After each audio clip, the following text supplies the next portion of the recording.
Greetings pimps. Today we have another hilarious look at a case of infighting. Ancaps versus Ancoms is one of the funniest cases on the internet you will ever witness. Both claim to hate the state, but at the end of the day both of their ideologies require force to spread to those that do not wish to partake in them, thus they are both statists. As we have discussed on this channel recently, in order to be an objectively moral ideology it must be able to be forced, so to speak, onto others that do not want it without using involuntary force. Thus why voluntarism is the only valid choice, as in order to force it onto someone you simply leave them alone. Now that said, both sides do get some things right, but that is just basic stuff like self-ownership and opinion-based things like corporations being bad. At their cause lies the true issues. Let's take private property or private means of production for instance, as it's the main difference between the two.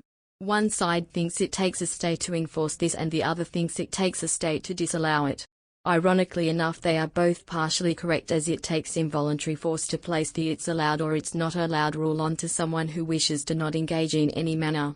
It is up to the individual to decide whether they accept private property or not, just as one can decide to accept whether or not God exists. This is of course ignoring objective moral rights in the context of debate, as in real life people do immoral and null actions all the time, and beliefs themselves are not relegated by objective morality. Even though objective morality, which cannot be logically argued against in the context of debate without self-detonating instantly, says a certain action is immoral, one can so choose to believe otherwise, just as one can so choose to believe private property is good or bad. At the end of the day, as long as you do not attempt to be a ruler who enforces a ban or allowance of something, you are good to go.